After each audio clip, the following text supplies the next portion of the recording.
যুদ্ধবিরতির ঘোষণায় ব্যাপক দরপতন হয়েছে বৈশ্বিক জ্বালানি তেলের বাজারে। একদিনে তেলের দাম কমেছে অন্তত 14%। প্রতি ব্যারেলের দাম নেমে এসেছে $90 ঘরে। হরমুজ প্রণালী খুলে দেওয়ার খবরে স্বস্তি ফেরায় ঘুরে দাঁড়িয়েছে এশিয়ার শেয়ার বাজারও। সূচকের বড় উত্থানে চলছে এশিয়ার সব শেয়ার বাজারের লেনদেন। আন্তর্জাতিক বাজারে কমছে গমের দামও। বিস্তারিত সাদাত হাবিবি সেতুর রিপোর্টে। নগদ নিয়ে এলো হার না মানা হার অফার।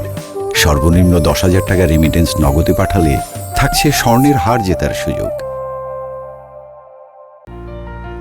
প্রায় 6 সপ্তাহের ভয়াবহ যুদ্ধের পর মধ্যপ্রাচ্য সহ বিশ্ব অর্থনীতিতে স্বস্তির আভাস। 2 সপ্তাহের জন্য রণমূর্তি থেকে সরে আসার ঘোষণা দিয়েছে ওয়াশিংটন ও তেহরান। মার্কিন প্রেসিডেন্ট ডোনাল্ড ট্রাম্পের আলটিমেটাম আর আন্তর্জাতিক চাপের মুখে দুপক্ষেই এখন যুদ্ধবিরতিতে। চুক্তির সবচেয়ে বড় স্বস্তি হরমুজ প্রণালী। ইরান ঘোষণা দিয়েছে আগামী 14 দিন এই পথে বাণিজ্যিক জাহাজ চলাচলে কোনো বাধা দেবে না তাদের বাহিনী। আর এই এক ঘোষণাতেই বিশ্ব জ্বালানির বাজারে বড় ধস। আন্তর্জাতিক বাজারে ব্রেন্ট ক্রুড তেলের দাম ব্যারেল প্রতি 13% নেমে এসেছে $94 ঘরে। একইভাবে যুক্তরাষ্ট্রের WTO ক্রুড এবং দুবাই ক্রুডের দামেও দেখা গেছে বড় পতন। বিনিয়োগকারীরা বলছেন সরবরাহ নিশ্চিত হবে এমন আশ্বাসে তেলের বাজারে এই স্বস্তি।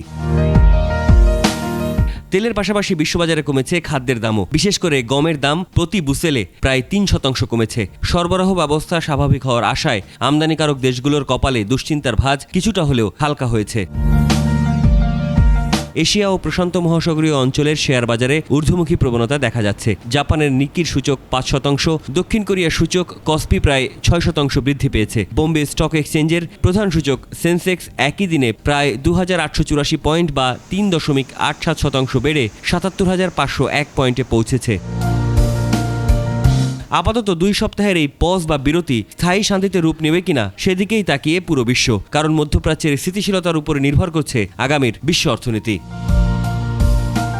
সাদাত হাবিবি সেতু, 21 টেলিভিশন, ঢাকা।